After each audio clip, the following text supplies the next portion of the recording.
Hey Paul, how you doing? I'm doing well. How about yourself? Good. So you're pretty familiar with video stuff. What did you think of the March 25th event? I don't know. It just seemed kind of different than the other events. This was really more focused on content heavy. This is what Apple's doing with content. And I don't know. It just didn't have the same feel to me.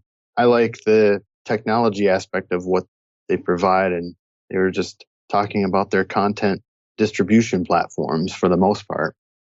Yeah, I mean, it seems like they're in their financial meetings, they keep talking about services, services, services. And it seems like they're trying to position themselves as different ways of making service money, which unfortunately, I feel like they're making a lot of that service money off of in-app purchases in addictive games, as opposed to like more robust services or overcharging for iCloud storage. That seems like where they're making their money when it comes to services. And I think that hopefully they'll like diversify that portfolio a little bit with the TV stuff and the games and the credit card. And I feel like I'm missing something. Well, they do have the news service. That's the thing I'm forgetting because I don't read the news. So that's probably why. Well, I think it's a strong positioning for them with the news. And of course, Apple Music is a huge competitor to Spotify. Yeah. I think they're doing well in those areas. Plus, you got the iCloud. Plus, I think where they've really are trying to push into that they really haven't developed as well is obviously, with the arcade, Apple's new gaming. Well, I don't want to say gaming system, but their mobile gaming applications and stuff like that. Well, it's not even just mobile, but it's Apple TV, it's Mac, it's everything. Yeah. And that's not been their strong suit. Unfortunately, yeah. Yeah, iOS, maybe, the handheld mobile games, I think they've really paved the way. But for outside of that, especially, with the massive online games and stuff like that, I just don't think that they're in that market.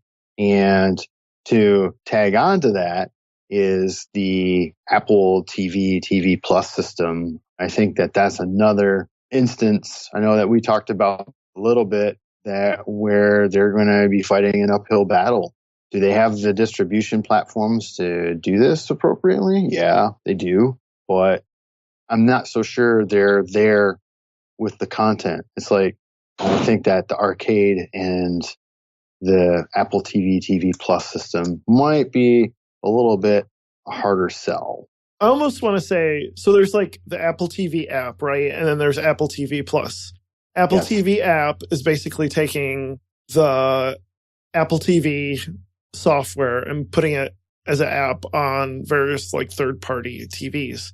And to me, that's like competing more with what Amazon does with like their Amazon Prime channels, where they're essentially allowing, like, say, Showtime, who doesn't want to go into the whole business of, providing their own streaming platform and just saying, here's the video files, serve this up on your own system, and then Apple or Amazon will take a cut if you buy the channel through Apple or Amazon. And I want to say, like, that's even going to be more successful, I would think, than like Apple TV Plus, where you're basically totally dependent on like the content to sell for itself.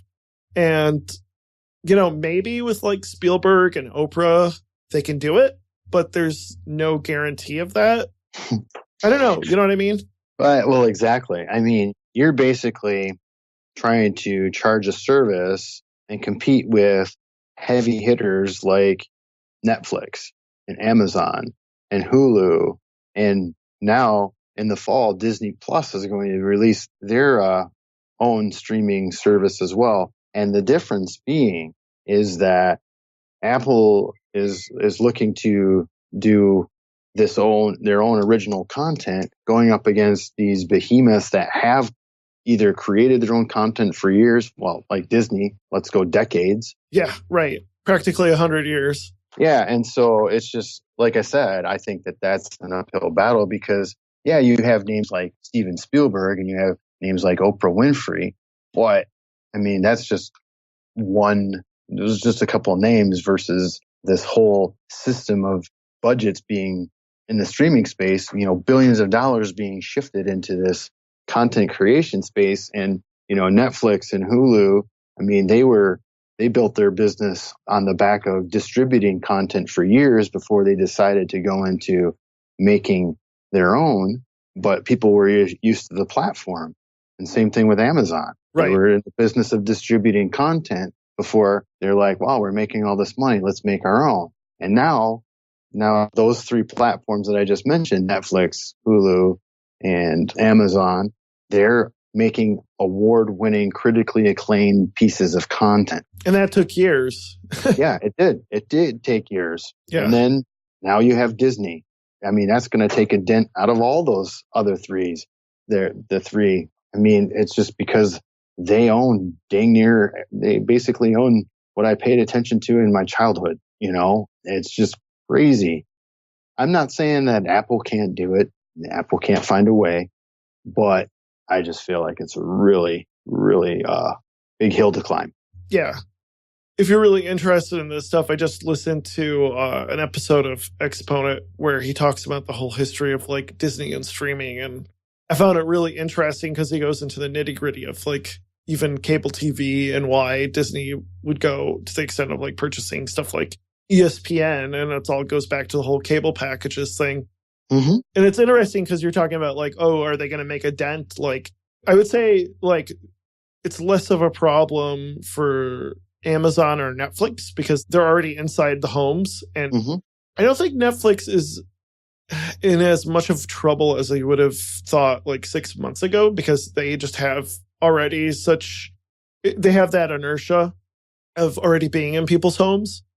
And then Hulu, of course, Hulu is going to be around as long as Disney wants Hulu around. I mean, I guess if they want to keep the ABC stuff separate, I could see Hulu still being around. But then, like, it's more Apple that I think is like the real challenger when it comes to Disney Plus, because it's like there's no guarantee that Steven Spielberg is going to be able to make amazing stories as good as he did in the 80s. There's no guarantee that Oprah stuff is going to be anywhere near as good or reach the same audience that her show used to do. Well, I mean, just to tag on to that, I feel that what Disney's trying to do with Hulu is really push, because it's an established streaming platform. It's an established streaming platform that already services up ads. Okay. So people are used to what's going on with Hulu in that regard. Now, with that, Hulu has this attention on television, broadcast television, and bringing it into its fold. And so it's really pushing into that area in which live appointment television is going to shift that cable network model that you mentioned, where Disney bought ABC and ESPN.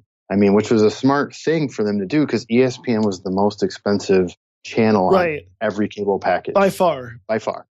And so slowly bringing that into the Hulu fold, that's the whole genius of what Disney's bringing there. I do feel like Netflix is going to feel more of a pinch than the rest of them because of the simple fact that with Disney coming in, starting at a $7, $8 price point per month, and then offering up huge original content with name people right off the bat. They're going to have original content coming out only on that streaming service that's really going to rival what Netflix and Amazon Prime are doing with original content. And Netflix is going to lose a bunch of Disney stuff. Yep. As part of that, because there goes Pixar, there goes any Disney movies, any Star Wars movies, any Marvel movies. So yeah, I could see that. And that's the thing is, and that's who I see really. I mean, I don't even see Apple as a player in this yet. We don't know when they're going to launch. We don't know how their shows are going to be received. And we don't know what the cost is going to be to the end user. None of that stuff was really, you were shown a little bit about who's going to be on the channel and what it's going to be, but you don't know when all that's going to begin. That's one of the things that bothered me about this past event was like only one of the items they talked about had a release date. And it's like... Was it the credit card? Well, okay, maybe the credit card, because I do believe they said it was June. Yeah, I believe it was the News Plus at $10 a month starting in the fall. That's the only one we knew. I have concrete details on when the stuff is going to happen. Other than that, it was all fluff. When has Apple ever been in the business of creating original content? Like even with the music stuff, they don't create their own music, right? And the closest I can think about that is like when Jobs owned part of Pixar. That's like about as close as I can think of that they ever like had any sort of media. Yeah. They got into like the media creation business. I mean, the only things that I can think of when it came to the media creation business at this point is when they bought those shows like Carpool Karaoke and did Planet of the Apps. And those were disasters. Well, at least Planet of the Apps was a complete disaster. Yeah. But Carpool Karaoke had already a following. It was a cultural thing.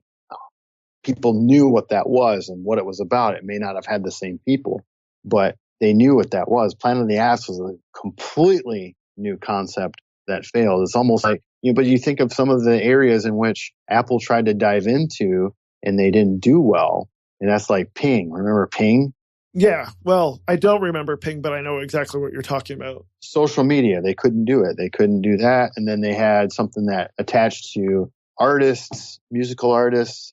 I mean, the reason why iTunes and Apple Music did so well or is doing well is because they were there at the front end of that time where the shift was coming from physical to digital. Right. And they were giving you devices and a platform and so on and so forth that was easy to use that would gather all these songs for you. And even though it was more expensive and more legal than, say, pulling up Napster, it was 10 times more convenient and easier to manage.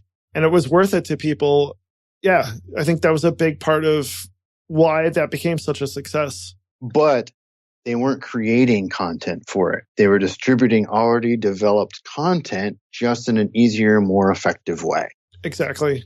And that's where they hold their bread and butter. A device that works exactly how you want it to work, but not necessarily collecting or creating the content to use on that device, which was kind of because music has been around forever. And I just don't think that same thought process is going on with some of these other things. They should have made Apple TV a better distribution system, similar to what they did with the iPod.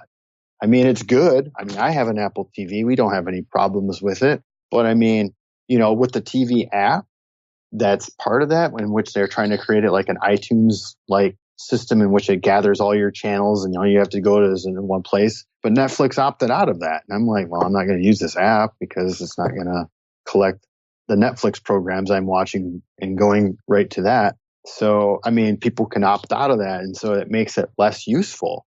I mean, and I know this is all subjective conversation here, but I'm hoping they don't put all their eggs in this basket because, I mean, it's tough. It's hard. Also look at the stuff that, Facebook is trying to put out device-wise that they've done, like the phone. They try to do this portal thing. They're trying to go into video. Yeah, the Facebook Watch. I mean, who watches Facebook Watch? Yeah. How do you become a part of that platform? How do you promote it? I mean, they're having problems with that. And because they're coming in at a point where there's already established players and it's like, it's just difficult because people have all these other options to choose from and they've finally become acclimated to the way things are with these programs. You're going to throw another one in and you're going to be like, nah, I'm good. Yep. So Paul, you know quite a bit about video. Do you want to tell a little bit about your story with Uno Deuce and what you do? Well, with Uno Deuce Multimedia, we call ourselves a storytelling agency that uses video. And that's basically how we really have applied our trade, because any video, anything visual, anything along those lines that's creative content, you got to have a story that drives it. And the other aspect of it was I was a little, over the years coming out of going through college and going into the workforce, I was disgruntled with a lot of the negative stories that were being put out in the media. This is before social media, obviously, which kind of amplified it a little bit, but which is helpful to me a little bit too, because I wanted to do stories that were positive in nature, that talked about people that were unsung heroes or folks that were making crazy impacts on their community and society and doing awesome things, whether it was a business or a nonprofit organization, which is our primary market, our nonprofit organizations, to work with them to help share what they do and why they do it and how they're making that positive impact, and use the faces and voices of the folks that are involved. I mean, that's the whole reason for the company and why I've gotten involved with that and what I like to do. And it's just been an amazing journey. And I've been all over the United States being able to capture some of these moments that you would have never gone and done on your own. And it's like, it's educating teens, it's helping families out. It's just amazing. All the positive energy that's out there that's not being shown because it gets drowned out by the 24-hour news cycles that pretty much beat you on the head with something negative that's happened. Yeah, and video is such a powerful platform to tell those stories. So that's primarily what you work with, right? Is video production when you tell those stories. Do you do audio or any other, or is it primarily video? It's primarily video. We have done some podcast production. We have done some Pandora spots for clients. We will do audio work, voiceovers, stuff like that. We'll record those and work with our clients on those if they just need some audio work done. But it's primarily video. We try to marry both of those worlds together. So let's say you're a company and you want to tell your story, but you're not quite ready to jump in. What do you recommend as like a good way for a company to get started with video using like their already existing like Apple equipment? Well, that's the thing is, I mean, nowadays, 2019, you have a more powerful computer in your pocket than they actually sent to the moon 50 years ago. And with that comes high definition cameras, both on the front and the back. So what do you mean by high definition cameras exactly? Really don't know how to break that down now, Leo. It's just been so normal. Well, what I mean is like it's HD. If everybody's seen the words HD, it means it's a huge, of course, they're not the same size cameras on the front and the back. The back camera obviously is bigger and more powerful and can sometimes shoot in 4K. I know I'm getting into the minutia of the formats, but high definition or HD cameras are on both sides of your phone. And all you have to do is flip that on and record a video with that. That's the easiest way to get started, because as a business owner or as a leader in an organization, you know the ins and outs of your company. And whether or not you have competitors or whatever, you have a certain approach and you do things a certain way. And people want to know you as this person, as this thought leader in your industry, why they should do business with you and how is it going to work for them. And the best way to do that is just put yourself out there. Talk about what's going on in your field, in your industry, and just build that trust from there. That's how you can start. I know that this is an Apple-based show. Smartphones have these cameras, all smartphones. So there's really no excuse on why you really can't get started in video, because all you have to do is go to your Photos app, push record, or switch it to the video portion, push record, and then you have it on your phone, and then you can distribute it to Facebook and to YouTube and LinkedIn, all these areas that take video and recommend you do video because they have the highest engagement. It's almost like a window to somebody's life. And that's what people like. They see who the person is and hear what they have to say. And, that's why video is so important and why it's been so powerful. And now the barrier to entry has been lowered. So what kind of besides just the built-in camera app, what other software would you recommend if people want to take it to kind of the next level? You have a camera app that I highly recommend is Filmic Pro. Yeah, I've recommended that. It's an awesome app. I mean, your built-in camera app is going to work, but if you want to take it to a different level and control some of the lighting, to control some of the output and so on and so forth, I can't recommend a better app than Filmic Pro. And I still believe that it starts out at free. I believe it starts there and then goes forward from there. Don't quote me on that. That is one that I really, really think is very powerful. I was mentioning this on a couple of episodes ago, but like what I do is I have a spare iPhone, like a cheapo iPhone SE. And what I do is there's a Filmic Pro remote app. And then what I can do is set up and use that back camera on my iPhone XS, set up a tripod. And then in the front of the room, I have the iPhone SE, and I could look and see what's going on or what the other camera is seeing. And then I could start recording from that other iPhone. And that's like so nice because then I get the best quality picture. It's recorded to a file that's easily transferable from my iPhone rather than putting in my photo library, which I don't want to do because I don't want to fill my photo library with a really large file that isn't a cute picture of one of my kids. So like it just makes a lot more sense. And then I could take that file, put it somewhere and edit it like an iMovie or Premiere or whatever, Final Cut Pro, whatever I want to use. Right. Absolutely. I highly agree with that because, Filmic, I mean, that's just a company of itself, and their mobile apps are awesome. They also have a bunch of add-ons for your camera and so on and so forth to help you get the best out of what you want to do without having to buy. I mean, the phones are expensive in and of themselves.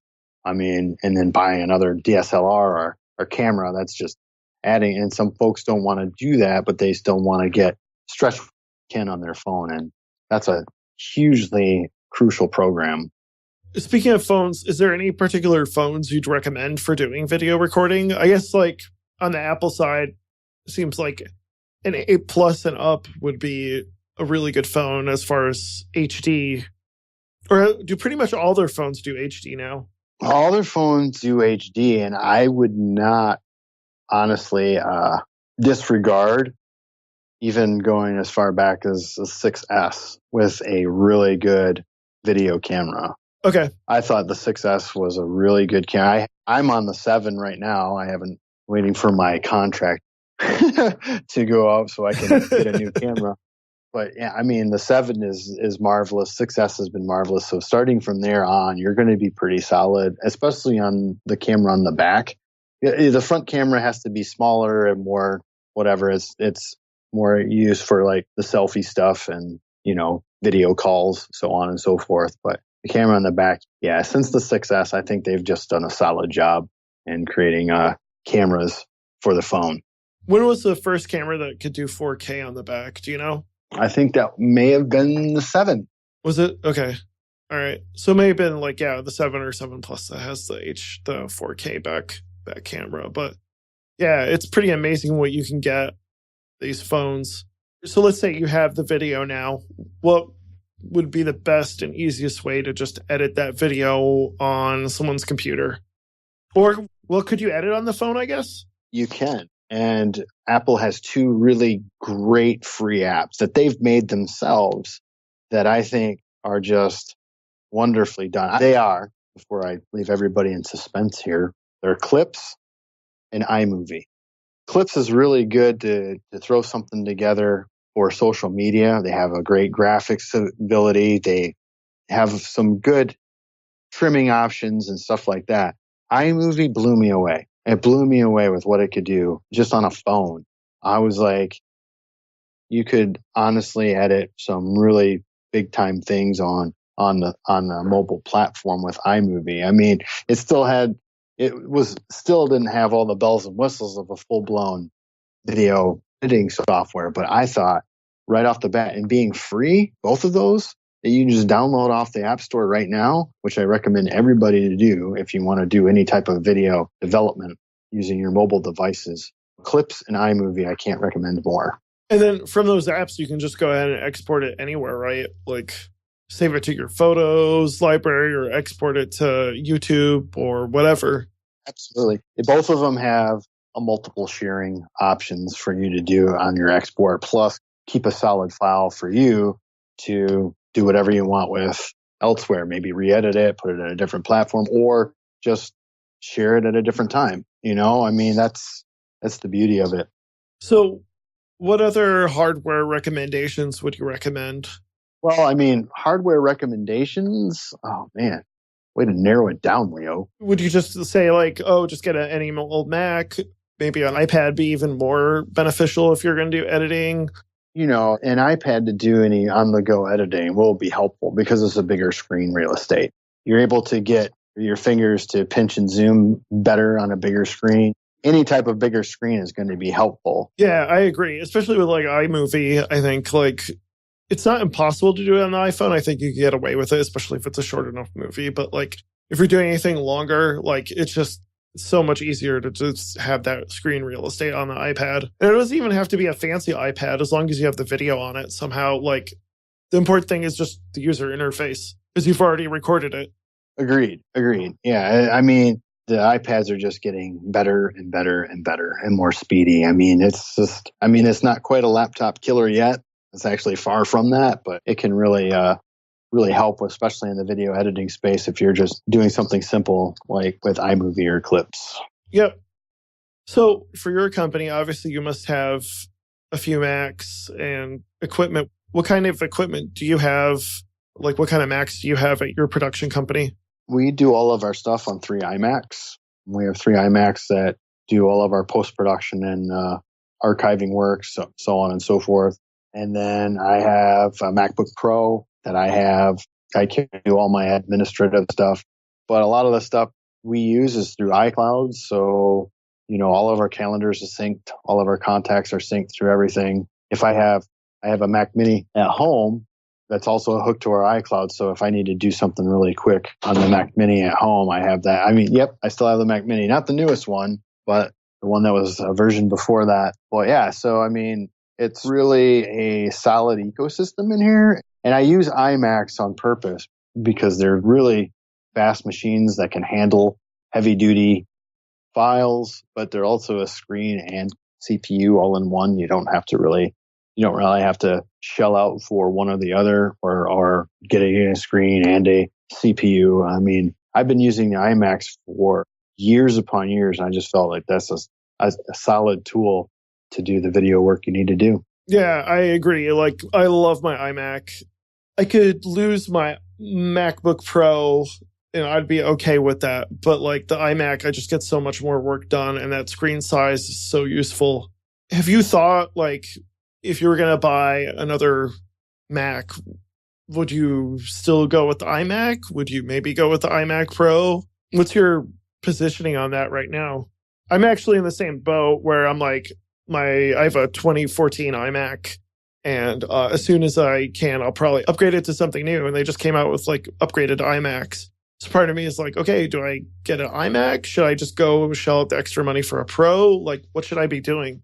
Well, in our case, with the shift in the industry and technology, an iMac Pro is what my eye is set on. Okay. Because of the simple fact that it can take on more RAM. And I know that Apple is building their software to really take advantage of what the iMac Pro does, because it's going to be more 4K content, which, okay, for those that don't understand what the difference is between high def and 4K, is the fact that 4K, most people know the highest version of high definition, 4K is 4 times as much as that in resolution and screen space. Well, and it also has a larger color gamut, so you even got that on top of it. Right. And so that's going to be more or less shaking itself out in the next couple of years with new technology becoming better. So with that, those are our thoughts as a company going into when we replace the computers that we have now. We've had them for several years. And one thing that Apple has done with what they've done with their hardware is they've made it, because we also use Final Cut Pro. And a lot of folks ask, why do I choose Final Cut Pro?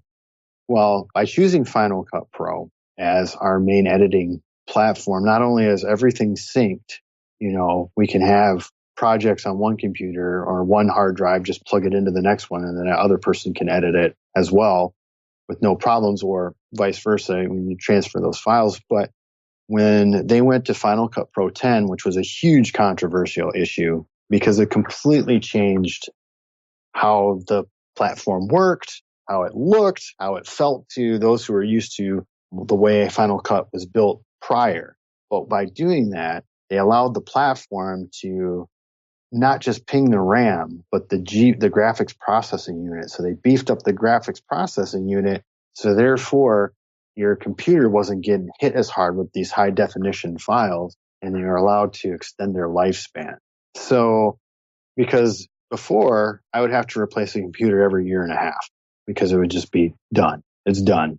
You kick the crap out of me with all those high def files. I can't do it anymore. But when they re-architected, I don't even know if that's a word, Final Cut, they allowed the machines to have a longer lifespan because it wasn't hitting the CPU so badly, if that makes any sense. No, it makes total sense. I mean, their stuff is really built around their hardware, and it makes complete sense. Have you thought maybe like getting a Mac Mini for any like behind the scenes rendering, or is that just not a problem where you're at?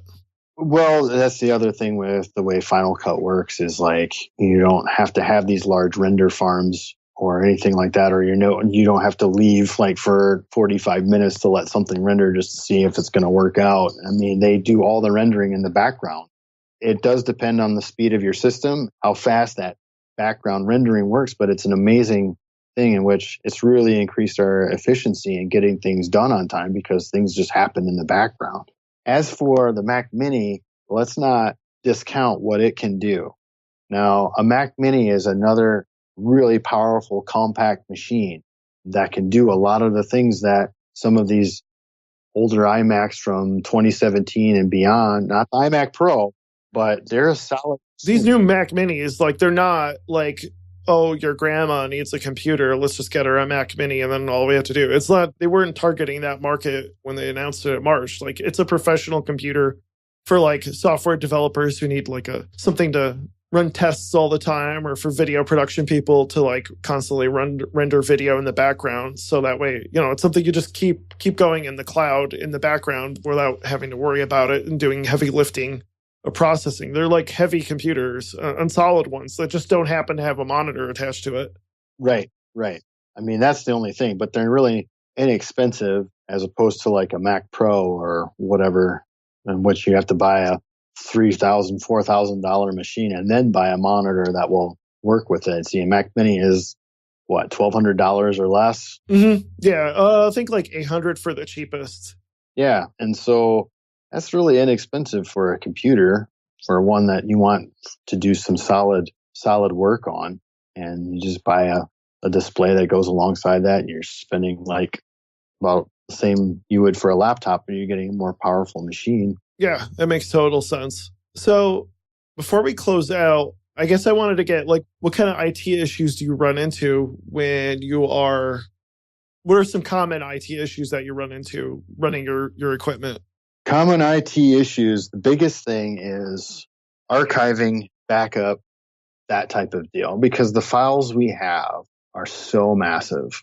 And we're just a small outfit. We're not like it, 10, 15 person production house. We really run through terabytes upon terabytes of information. Yeah, I can imagine. The biggest thing that we have is obviously, the archival and backup process, which we don't have streamlined yet. The trust in the cloud, not quite there for the backup and archival stuff up there.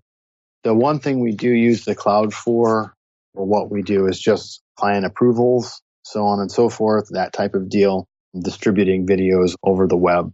We use Dropbox for that. We have a business account with Dropbox, and they've just been a solid player to handle what we need them to do. There's other folks that have better client approval check-in processes, and we've just got to evaluate all that. But I mean, the biggest IT issue that we have right now, like I said, is, the archival and backups of stuff, because it just takes up so much space. And, we're just with multiple drives and this and that. And another thing I'd like to get into is more or less trying to edit appropriately off of one drive and not have to worry about swapping drives and this and that type of thing. So just got to figure out, technology in some ways is there, but it's just not affordable with our budget right now. But things are constantly changing, so we just wait for the change that will benefit us.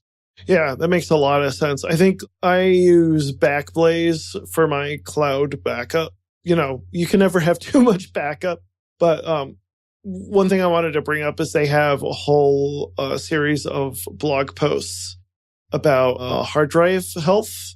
They talk about how different hard drives are really good for archiving and speed and the differences between different hard drives, because it can make a lot of sense. You want to make sure you have something to keep your stuff safe and reliable in case something goes down. Agreed. And when it comes to hard drives, we use two companies and two companies only, and that's LaCie and Western Digital. Both of those have been very solid players for us and have worked immensely well, and we really enjoy what they have. I mean, I haven't used any G-Tech drives. I mean, I hear they're pretty good, but you just go with what you know, what you are comfortable with. Yeah. We talked a little bit about getting started with video. What do you guys offer, or what does Uno Deuce do that takes it to the next level? Because at some point you either are going to become your own storytelling company, or your video can only get so good if that's not your bread and butter. What can Uno Deuce do to take it to the next level? That's a great question, Leo. And what we do is not only do we give you something with the professional polish that you need to really stand out from the noise that's out there, to make yourself, stand out from your competition. I mean, that's the normal thing that people will say, but when you're doing video for yourself, that's one thing. But when doing selfie videos is basically for the people that already know and have bought into what you do. However, how do you bring in new people? How do you capture their trust? And that's when you need a company like ours to come in to help tell that story from an outsider's perspective, ask the appropriate questions and get those recorded. And that's where that beauty is, because you want this video to help to work for you when your office is closed. You want that out there shouting to the masses why they should work with your organization. And, that's what you want. You want that beautiful moving billboard, and it's worth every penny because it works for you when you're at home binge watching your favorite show. Yeah. I think I know and I've seen your work, and we'll share your YouTube channel in our show notes, but Paul definitely knows what he's talking about when it comes to video, and not just video, but like you said, the storytelling aspect of it, because there's a lot of video out there that's just facts. But if you want a story attached to your company, Paul knows how to do it. Paul and I also, we partner up on a little marketing hacking group, and we meet every other month and present on different topics. And Paul recently talked about building Alexa skills, and I'll post a link to that video as well. Yeah. If that's something you're interested in, it takes podcasts to a whole other level and a whole other media, and you should definitely check that out. I wanted to ask you before we close out, what are some software things that maybe you're looking forward to at the next WWDC? I mean, it's not the software as, I always like their incremental updates and what they do with the OS and the iOS, stuff like that. I enjoy hearing how they're advancing the stuff that they're putting out there. That's one of the favorite things I like. But my interest level is in the hardware. Okay, what are your new computers going to do? What are the price points to get these where they're effective, or it's budget conscious for me, but also getting the throughput I need to get the job done. I mean, I'm not worried about that because we're working with 4-year-old iMacs currently, and they're working fine. But what are we going to be looking forward to? And how's the software and hardware going to integrate and help push my business forward? Yeah, I think it seems like their updates have been fairly solid. You think we're going to get new computers in June, or do you think they're going to wait until later? I think, if anything, they might pre-announce the Mac Pro, but I'm not so sure there's going to be much of anything else. I think, they're going to reveal the new Mac Pro. Now, they're also getting into the display game again. So they're going to be creating their own displays. So I'd like to see what that looks like, too, alongside with the Mac Pro. I'm not sure if it's going to be at WWDC, but I know that that's part of their forward-thinking plan. And other than that, I just wish that sometimes they would, with WWDC, it's all about, well, here's how you can integrate your app into our operating system. But I really wish they would do a sidebar about the pro apps that they do create and what they're thinking of and what they're looking at, and do some demos there. I mean, there's ways to get those demos, but it'd be cool to have that as part of that keynote as well. I just think that, the pro creative market especially have been using Macs for decades. And it's like, what are you doing to really target that market as well? Yeah. Yep. Yeah, I agree. We'll see what's going to happen in June. Yeah. I hope there is like a little bit more guidance on that, on the pro market. Thanks again, Paul, for coming on the show. Yeah, this was great. Thank you. Please tweet at us at BreakDigit if you have any questions or feedback on our episode, or you can reach me, Leo, at brightdigit.com. We'll have links to Paul's stuff in our show notes, and we will talk to you next time. See you.